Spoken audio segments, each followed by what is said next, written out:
muchachos, bienvenidos a sus clases en línea de nuestro curso Comipems del área de química. Bienvenidos, espero estés muy bien y muy feliz porque esta es nuestra última clase de nuestro curso para el área de química, aclaro, para el área de química, y prácticamente va a ser muy sencillo porque nos vamos a especializar nada más o vamos a enfocarnos nada más en lo que es la parte de química orgánica de los grupos funcionales y obviamente la mezcla más importante de todos los tiempos en los últimos siglos, o al menos, bueno, no, sí es la más importante, el petróleo.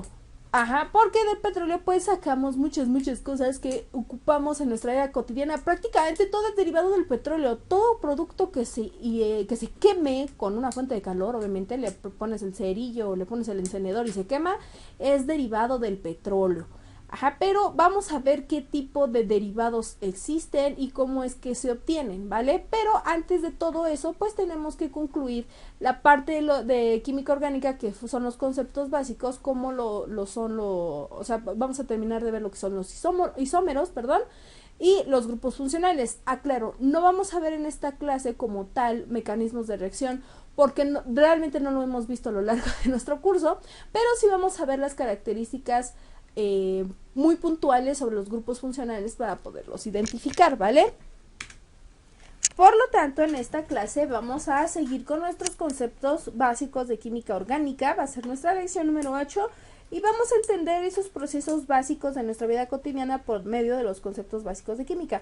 ¿Por qué son básicos? Porque al final de cuentas, vuelvo a repetirlo, nosotros no estuvimos viendo ni mecanismos de reacción. Tal vez vimos tipos de reacción y cómo se sustituyen, porque pues era necesario, pero por ejemplo nosotros no vimos hidrólisis, ni pirólisis, ni glucólisis, ni nada de eso, ¿no? Que son ya mecanismos para funciones muy específicas. Eso ya lo vamos a dejar un poquito para el área a nivel superior, cuando tú hagas un curso para ingresar a la superior. Entonces, pues sí vamos a ver un poquito más esta parte de mecanismos de reacción, pero por lo mientras, ahorita no te espantes, no te me preocupes, porque simplemente son conceptos básicos, ¿vale? Y son características que vamos a encontrar en ciertos productos. Ok, primero tenemos que saber qué es un isómero. Bien, los isómeros son compuestos orgánicos, obviamente, que van a tener una representación muy diferente a lo que es una fórmula lineal o una fórmula condensada. Ajá. La fórmula condensada es la que estuvimos manejando, las de CH2, bueno, C2, H2, todas esas que vimos en el cuadrito, ¿te acuerdas de la clase pasada? Pues bien, esas fórmulas las vamos a nosotros digamos como que a transformar cuando son isómeros y nos van a representar estas líneas, que prácticamente la característica o la definición correcta de isomería es la característica que tienen los compuestos químicos para presentar isómeros, o sea, grandiosa definición. Sin embargo, esto es a lo que se refiere, ¿no? Te la digo esa definición porque vas a encontrarla en algunas bibliografías, pero pues como que no se entiende muy bien, ¿no? Entonces, prácticamente la isomería es representar un compuesto orgánico por medio de líneas o de enlaces un poco más sencillo. Ajá. Entonces, dentro de este ramo, tenemos las características de los isómeros, que son, por ejemplo, constitucionales o estructurales, y que tenemos los estereoisómeros, que son espaciales. Obviamente en los estereoisómeros pues son conformaciones del tipo cis y trans y son geométricos y son un poquito más visibles. O sea, sí que podemos con ciertas técnicas podemos observar sus moléculas, por ejemplo aquí, ¿no? Que a lo mejor se me ocurre que aquí hay un hidrógeno, hay un nitrógeno, un grupo funcional, etcétera, etcétera. Y en las estructuras constitucionales pues son dependiendo de su cadena, de su función y de su posición, son un poquito más sencillas. Pero bueno, eso es a lo que se refieren los isómeros y tiene que ver mucho igual con su configuración electrónica de cada uno de los componentes o de los elementos que van a estar involucrados en dicha pues sí, en dicha fórmula. De acuerdo a su posición, los isómeros son compuestos que tienen las mismas funciones químicas, pero que sobre todo los átomos de carbono son localizados en diferentes posiciones. Por eso se le llama isómeros de posición también. En cuanto a su función, pues depende de los grupos funcionales que ahorita vamos a ver, porque van a estar unidos de diferente manera en los grupos funcionales que van a reaccionar, ¿no? Ahorita vamos a ver eso de los grupos funcionales. Y bueno, que también pues pueden presentar diferentes reacciones.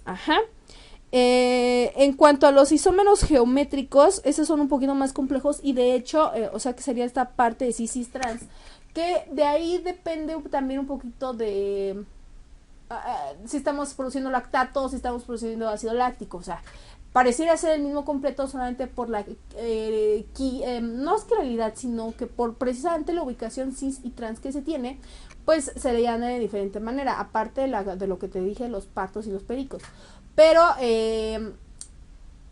esa parte de cis y trans se va a ver un poco más ya cuando se esté estudiando la parte de metabolismo o que ya se esté viendo mecanismos de reacción. Entonces no vamos a ver como tal eso. ¿Qué más podemos definirlo? Tenemos los conformeros, que son un poquito, son como de esta manera. Esos conformeros son prácticamente para ver cómo son las reacciones en cuanto a los carbonos. Y pues nada, ya nada más sería esa parte, ¿no? Solamente era como conocer cuántos tipos de isómeros tenemos presentes en nuestra química orgánica. ¿Y a qué nos refiero eso con la parte de grupos funcionales? Grupos funcionales, pues es un grupo de átomos que tienen fuerte influencia en el comportamiento de un compuesto o familia de ellos. Tenemos los grupos funcionales, entonces prácticamente un grupo funcional es el que va a estar unido a un carbono. Y esa parte de ese grupo funcional va a ser la parte más reactiva en cuanto esté unido a una molécula orgánica. Porque prácticamente muchos de los grupos funcionales son también moléculas orgánicas. Porque llevan una parte de carbono. Como en el caso de los ácidos carboxílicos, los ésteres y las amidas también dentro de su conformación, y las cetonas, ¿no? O sea, dentro de ellos mismos llevan un carbono, ¿vale? Ahora, me vas a decir, oye, pero no le entiendo esa fórmula o esa tablita. Pues prácticamente esta tablita nos va a explicar ¿qué es el grupo? Bueno, ¿cuál es el grupo funcional? Porque son todos estos. ¿Cómo es su nombre sustituyente? ¿Ves que? O su nomenclatura. Su fórmula general y su sufijo de función.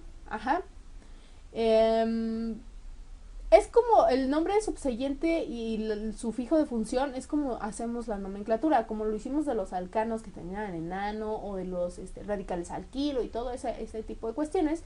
Aquí también ellos van a tener un nombre. Por eso, vuelvo a lo mismo, química orgánica es un poquito talachuda, pero no es difícil. Ahora, en la fórmula general, si te acuerdas en la clase pasada que estuvimos viendo los alcanos y alquinos, pues estuvimos viendo también las fórmulas de que teníamos CN, H y ahí subíndice, ¿no? 2N más 2. Entonces, esas eran las fórmulas generales para ellos. Para los grupos funcionales también tenemos su fórmula, ¿no? En el caso del ácido carboxílico, que estos tipos de pues son moléculas orgánicas que en algunas veces las podemos también incluso consumir. Sí, yo lo sé, sí los podemos consumir y forman parte en ocasiones del metabolismo de ciertos organismos vivos. Su nombre subsiguiente es carboxi, su fórmula general es RCO2H. Y su sufijo de funciones o su terminación va a ser en oico. Ejemplo. Bueno, sí, dos ejemplos muy, muy característicos, y de hecho uno me cae tan gordo porque soy alérgica a él. Si tú has sido víctima, como yo, de las hormigas, no de las asesinas, no, no es cierto. No, pero sí las hormigas cuando pues intentan defenderse te muerden, no pican, muerden, y de repente sientes una comezón intensa, ¿no? Aunque sea una mini hormiguita, pues tú ya, yo en mi caso, yo sí siento que se me cae la piel o no sé por qué, porque soy alérgica. ¿Alérgica a qué? No es a la hormiga ni a las patas de la hormiga, sino que soy alérgica al ácido fórmico que ellas desprenden, dentro de esa mordidilla. Ahora, ¿qué me vas a decir? ¿Cómo identifico eso? Ok, para empezar, todas estas R's es una cadena de carbono. Puede ser un alcano, alqueno, alquino o un radical alquilo. Y todo lo demás, o en este caso, los grupos funcionales que nosotros tenemos que aprendernos son estos. Este, y aprendernos pues cómo termina, ¿no? Y volviendo al ejemplo de la hormiga, ese ácido que desprenden se llama ácido fórmico. El nombre de los ácidos lo vamos a formar con la palabra ácido. Ácido. Vamos a buscar, por ejemplo, el ácido fórmico es una mezcla de este grupo funcional carboxílico, de ácido carboxílico, más metano. Más metano. Entonces, para el nombre Yupac lo llamaríamos ácido metanoico. Si te das cuenta, va a terminar en oico. Vamos a fijarnos cuál es la cadena principal de carbono, que en este caso es el metano, y por eso se va a llamar ácido metanoico. Que ese es o mundialmente conocido para los cuates, ácido fórmico. O también tenemos uno que, si eres amante de las patitas de puerco, vas a decir, oh, sí, es que si no, eso no sabe a nada. Y sí, estoy hablando del ácido acético, que es llamado también por los cuates vinagre. El ácido acético, que es nuestro llamado vinagre, y el vinagre se conoce por sus términos Yupac, como ácido acético. Pues sí, ¿verdad? Porque lo acabo de decir.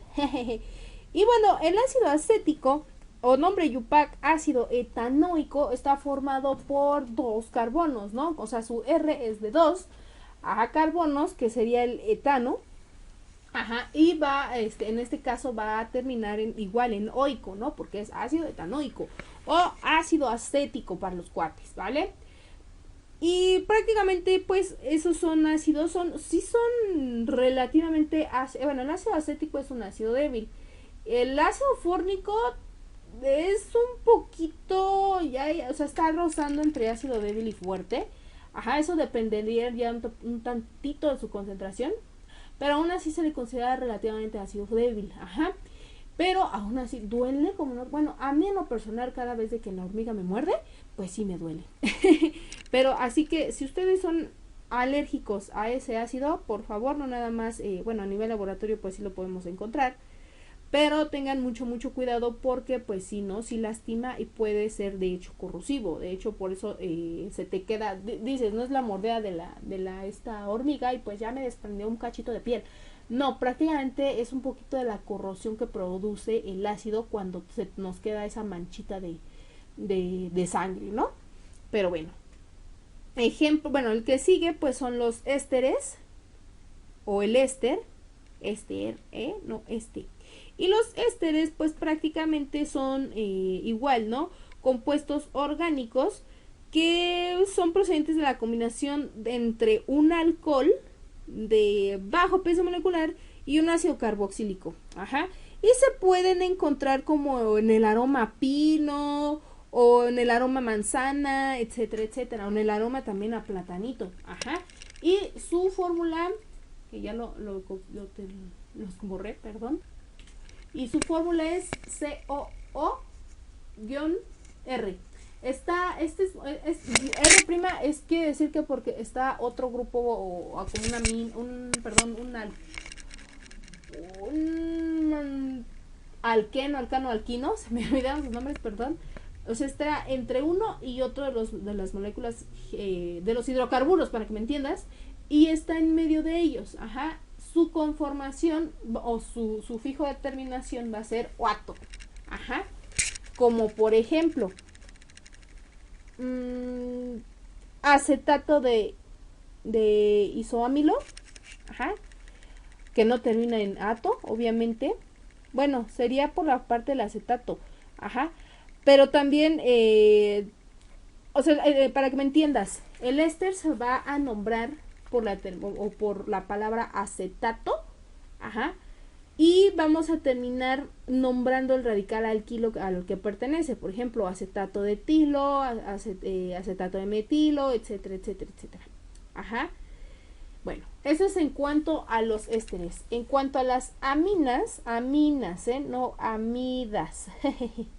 Las aminas pues van a tener una característica, porque prácticamente son muy similares a lo que son los ésteres, más la terminación, ajá, que tiene esto, ¿no? Esto es lo que los hace tan características, aminas, ajá.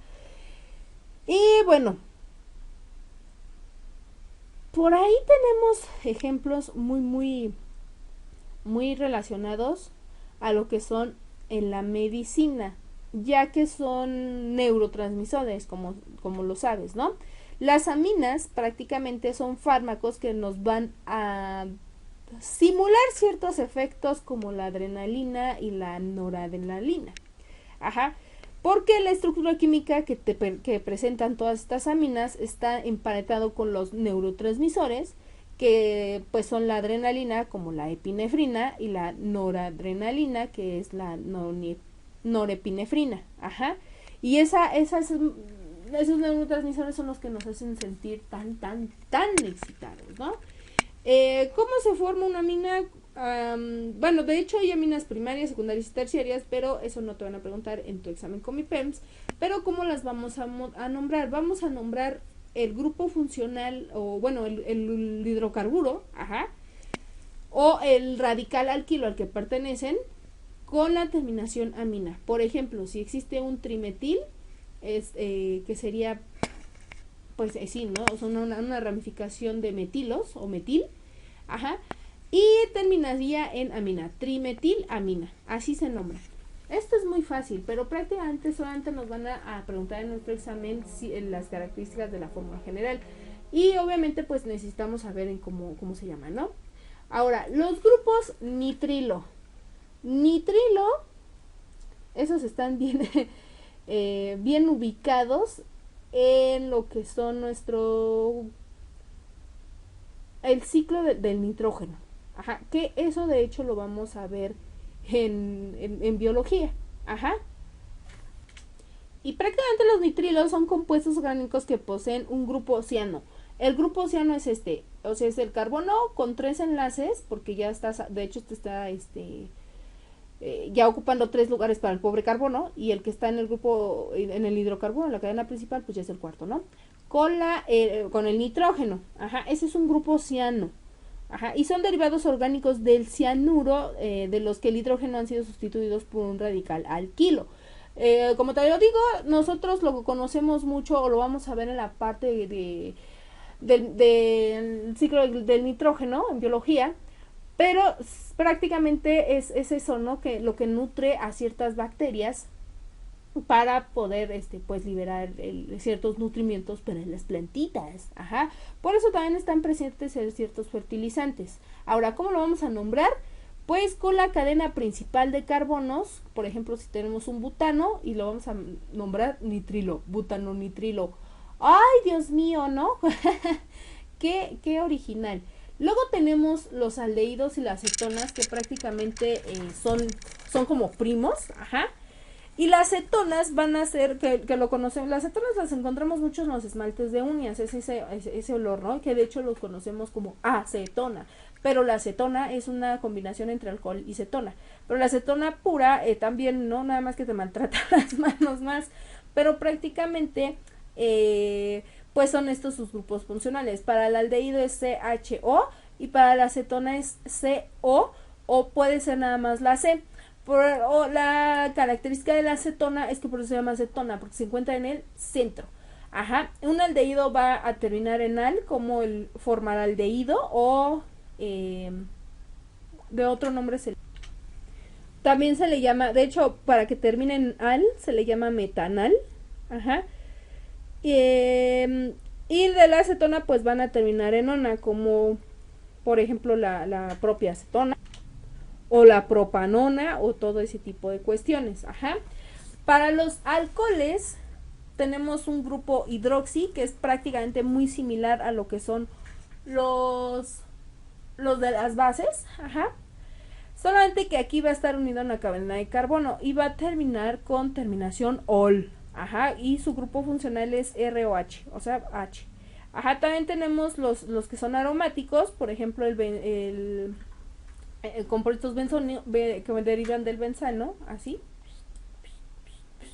como el fenol, ajá, este es un fenol, pero esos ya son utilizados a nivel industrial. Pero por ejemplo nuestro alcoholito del 96, eso también, ¿no?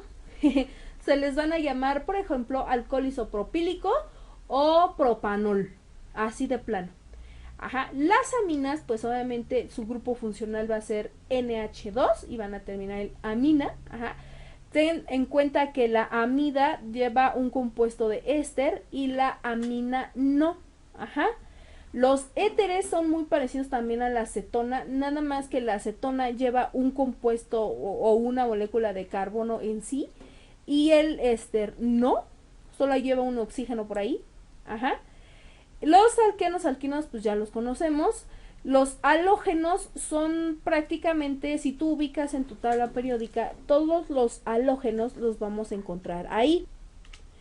Y va a ser, por ejemplo, la unión de un compuesto orgánico, porque este es, por ejemplo, un ciclohexano, ajá. Y si yo lo uno, por ejemplo, a un halógeno, que en este caso se me ocurre, por ejemplo, cualquier halógeno puede ser cualquier elemento que esté ubicado en el grupo 7A de nuestra tabla periódica. Ajá. Entonces puede ser flúor, puede ser cloro, puede ser bromo, puede ser yodo. Ajá, entonces yo lo puedo unir a un cloro y aquí automáticamente yo ya formé un halógeno. Ajá. ¿Cómo vamos a nombrar a los halógenos? Si te das cuenta, todos no son tan, ¿cómo decirlo? Tan difíciles de nombrarlo, ajá, pero un halógeno, ¿cómo lo vamos a nombrar? De la siguiente manera.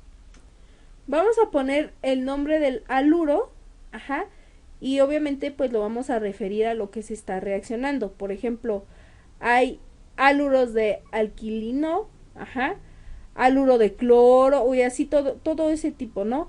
También podemos encontrarlo de la siguiente manera, como si por ejemplo hubiera yo tenido esta conformación, ¿no? Y le hubiera puesto yo un bromo en vez de cloro, vamos a transformar esto en bromo. A ver, lo voy a borrar para que podamos visualizarlo mejor. Ya, una vez borrado, vamos a poner el ejemplo de un haluro. Entonces vamos a poner, este es un ciclohexano. ¿Por qué ciclohexano? Porque para empezar es un hexano, pero que está ciclado. Ajá, y este es porque un electrón está ahí corriendo como loco. Entonces vamos a ponerle un cloro aquí. Esto es altamente tóxico, pero pues existe. Ah, no, es un bromo. Bromo aquí. Y un flúor, ¿no? O sea, tres haluros ahí. ¿Cómo lo llamaríamos a ese compuesto? Se llamaría 2-bromo. Ajá. ¿Por qué? Por la ubicación que vamos a tener. Ajá. 2-bromo, 1-cloro, 3-fluorobenceno. Así. Ajá, entonces tenemos que darle el nombre al haluro. Y pues por último tenemos al nitro compuesto, que prácticamente su nombre sustituyente es el grupo nitro. Ajá, no ciano, es nitro. Y el grupo es la diferencia, ¿no? El grupo nitro tiene NO2 y el grupo ciano pues solamente es el triple enlace unido a un carbono y un nitrógeno. Entonces ten en cuenta que esto es lo que nos hace identificar a los grupos funcionales. Entonces yo te recomendaría que en una de esas, que en vez de estés jugando Fortnite o Among Us, pues te pongas a estudiar esto un ratito. Si tú le dedicas 5 minutos a estudiarte estos grupos funcionales, te los aprendes para el día de tu examen, ¿vale? Pero bueno, hasta aquí le vamos a dejar ya de los hidrocarburos como tal, como todos los compuestos orgánicos, y vamos a empezar a hablar ya de nuestro petróleo. Y prácticamente el petróleo significa que es el aceite de una piedra, ¿no? y que obviamente nosotros lo conocemos porque viene destilado o viene extraído, más bien, no destilado, extraído, pues de las fuentes de los fósiles que están enterrados, ¿no? Pero sí es un recurso prácticamente ya nos estamos dando cuenta que no es renovable, pero se le considera renovable porque tenemos la mala, bueno, más bien por los estudios que se habían realizado, ¿no? De que, ok, sí se va a acabar, pero no se nos va a acabar al menos en nuestra era, puede tardar mucho tiempo. Pero yo creo como la demanda de este tipo de mezcla no es tan alta, pues yo creo que no nos lo vamos a acabar, ¿verdad? Pero no, la verdad es que sí es un recurso que prácticamente sí tarda mucho en renovarse, pero también relativamente tarda mucho en consumirse. Ajá. Y dependiendo de la destilación, bueno, más bien de la temperatura de la destilación fraccionada del petróleo, vamos a obtener un diferente producto. En este caso, nosotros, digamos, no sé si ustedes tengan por ahí alguien que trabaje en Pemex o algo así, y que ese alguien, pues, a lo mejor está en plataforma. Pues bien, se hacen ciertos de tipo, esta es una destilación fraccionada. Ajá, ese es un proceso que tú vas a ver, pero hasta que entres en la prepa. Prácticamente vamos a poner dentro de un reactorcito nuestro petróleo crudo que fueron sacados de los fósiles. Aquí vamos a poner F, no de fake, pero sí de fósil, ¿no? Y ponemos, por ejemplo, no se rían, trato de que sea una lagartija. Una lagartija muerta, ¿no? Que sería un dinosaurio. Bueno, ya se murió el dinosaurio, ya es un fósil. Y extraen, ¿no? Extraen todo ese recurso por medio de tuberías a una especie de reactor. Ajá. Entonces en ese reactor, por medio de un horno que está a diferentes temperaturas, pues van a extraer la mezcla o el derivado del petróleo que va a ser a diferentes temperaturas. Por ejemplo, el betún, que es aproximadamente a 350 grados Celsius, pues es para el que se ocupa para el asfalto. Ajá. Los lubricantes que van entre 300 y 350 grados aproximadamente. El aceite y los combustibles, que esto ya también depende del proceso que se hagan, pero por lo general es la materia prima para hacer el aceite y combustible, pues va entre los 250 a los 300 grados. El diésel, ajá, va entre los 220 y los 250 grados. Las parafinas, que son prácticamente como los alquenos, o son los alquenos, van a aproximadamente los 180, los 220 grados. La nafta, ajá, que va entre los 60 y los 180 grados. La gasolina, que va entre los 25 y 60 grados centígrados.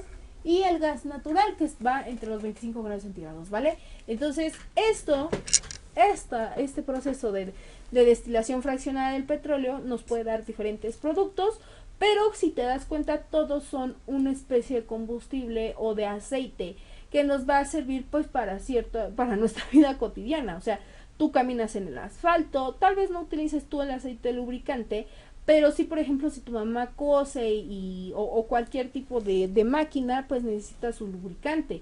Aceite y combustible igual, ¿no? También los carros necesitan cierta lubricación. El diésel no se diga, las parafinas, pues bueno, ahorita ponle, no estamos utilizando tanto el avión, pero sí perdón por la pandemia, pero todavía pues se tiene un uso, ¿no?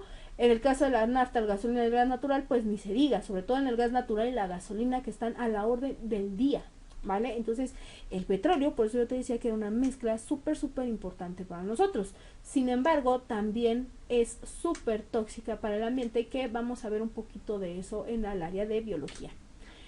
Bien, durante el petróleo y sus procesos, pues tenemos ciertos derivados. Por ejemplo, la gasolina, motor, corriente y extra, ¿no? Que es para el consumo de los vehículos. El turbocombustible o la turbocina, que es para la gasolina para los aviones, ajá, o los jets y todo eso. También tenemos lo que es la gasolina de aviación, que es para los aviones con motores de combustión interna, porque hay diferente tipo de combustión o diferente tipo de motores. Ajá, el diésel, que es para uso de camiones, ajá. El queroseno tengan mucho cuidado porque es medio ahí toxiquillo, se utiliza en estufas domésticas y en equipos industriales, ajá, que es lo que llamamos como cuando vamos a comprar, ¿no? Si tú tienes tu estufa convencional, de esas, de hace añitos, y que dicen, no, pues vete por medio litrito de petróleo, aguas, ¿por qué creen que las dejaron de sacar? Porque si era medio toxiquillo y medio peligroso. No tan tóxico, o sea, tampoco o sea, lo inhalas y, ya estoy muriendo, no, tampoco, pero sí era ahí una cuestión, ¿no? El cocinol, que es una especie de gasolina para uso doméstico, ajá, pero de hecho ya casi no se usa, de hecho ya puedo decir que ya ni se usa. El gas propano, que es obviamente el combustible doméstico, o el gas que tenemos algunos ahí. La benzina industrial, que se usa como materia prima para la fabricación de disolventes alifáticos o combustibles domésticos. El combustóleo o fuel oil, que es un combustible pesado para hornos y calderas industriales. Esos por lo general lo tienen aquellas empresas pues que van a producir grandes cantidades de calor. Ajá, por eso lo usan para que pues se produzca mucho más rápido el calor. Las ceras parafinas también es la materia prima para producción de velas. Ajá, que esas cuando se nos va la luz ahí están. El polietileno, que es para uso oficial de cualquier tipo de plástico, incluyendo los chetos. También el alquitrán, aguas con el alquitrán, porque es para elaborar humo negro. Y también, sí, el alquitrán sí es un poquillo tóxico también, así que si ustedes tienen cerca alquitrán, huyan o tápense bien. También tenemos los disolventes alifáticos que sirven para la extracción de aceites y todo tipo de pinturas, pegamentos, adhesivos. Ajá. Como cuando tú, por ejemplo, le vas a echar, o sea, tienes pegado algo y le vas a echar cierto disolvente, es ese. Ajá. Y también pues se usa para la fabricación de productos agrícolas de caucho, ceras y betules, ¿no? Y en general para la limpieza en general. Los asfaltos que se utilizan para la producción, pues sí, ¿no? De este material para la construcción. Y también para los lubricantes, que son a base de aceite, no a base de agua, así que tengan cuidado con eso. Bien, todo eso está muy bonito, pero también tiene que ver mucho con los polímeros. Y prácticamente los polímeros son otra especie de compuestos orgánicos que se producen por la unión de cientos de miles de moléculas llamadas monómeros, ajá, que forman enormes cadenas de formas muy diversas, ¿no? Entonces, los monómeros son chiquitos, mono de una molécula, ajá. Si yo uno muchos monómeros, lo voy a llamar polímero. Y los polímeros por lo general se utilizan en plásticos, ajá. Hay polímeros, que es de una sola especie de monómeros, y cuando tenemos varias especies de monómeros y los unimos se le llama heteropolímero. Ajá. Y prácticamente los polímeros son especies químicas de un alto peso molecular que se les conoce como macromoléculas. Y estos polímeros los podemos encontrar de manera natural como la celulosa, el almidón, el ADN, proteínas, o sea, sí están dentro de nuestro ser, o como sintéticos, que son el plástico en general. Entonces, si tú te das cuenta, chicos, bueno, ustedes si se dan cuenta, prácticamente la química orgánica se trata de estudiar el carbono a su vez hace hidrocarburos, hace petróleo y hace polímeros, y esos a su vez nos dan ciertos productos en nuestra vida cotidiana. Pareciera que incluso es más importante o le ponen más énfasis a la química inorgánica, porque prácticamente es un poco más sencilla o relativamente más sencilla, pero si te das cuenta, todo lo que nos rodea es química orgánica. Ahora que empecemos nuestro curso de biología, pues vamos a ver, ¿no? A ver esta parte de cómo va a interactuar un poquito más el carbono y la química orgánica, sobre todo cuando estemos viendo los ciclos biogeoquímicos un poquito, y estemos hablando un poquitito de metabolismo y de fotosíntesis. Ahí es donde vamos a observar un poco más esta acción de la química orgánica. Sin embargo, es importante que tú puedas definir y diferenciarla, ¿no?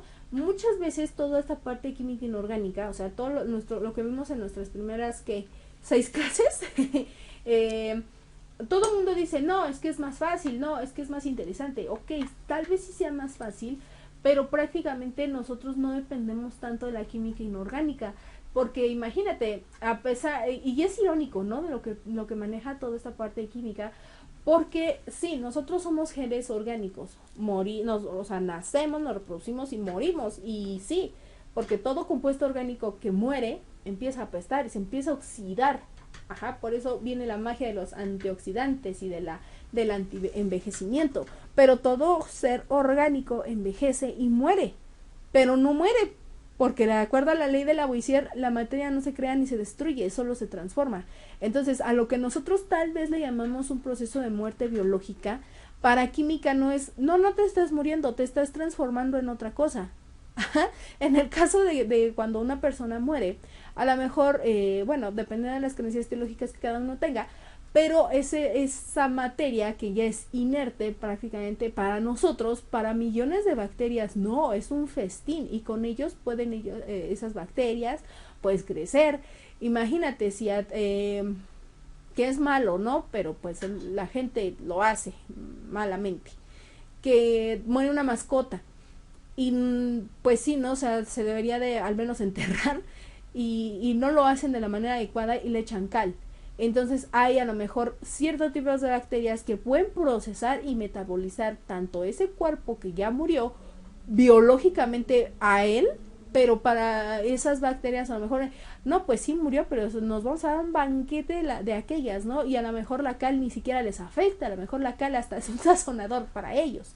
Entonces, si te da, o sea, vuelvo a lo mismo, no nada más porque química inorgánica se trate de estar haciendo reacciones tan bonitas, tan de colores, tan de ácidos, tan explosivas, no vamos a considerar a la química orgánica como parte de nosotros. A lo mejor se te hace más difícil por la cuestión de que hay que nombrar compuestos, son muy específicos, son reacciones más específicas, pero vuelvo, y ahora que vamos la parte de química, perdón, de biología, pues ya vamos a empezar a observar un poquito más esta utilización del carbono en nuestra vida cotidiana. Y porque sí, vuelvo, el carbono es parte de nuestra vida. Pero bueno, muchachos, de mi parte es todo. Vamos a dejarle hasta aquí. En esta ocasión vamos a dejar las preguntas para otra instancia. Ajá, de todos modos te recomiendo que estés repasando tu guía, tanto que te dan en tu registro como las pequeñas preguntas que tuvimos aquí. Incluso tú todavía puedes realizarte ciertas preguntas. Y bueno, cualquier duda pues ya lo estaremos aclarando en su debido momento, ¿vale? Cuídate y te deseo mucha suerte en esta parte de química. Nos vemos.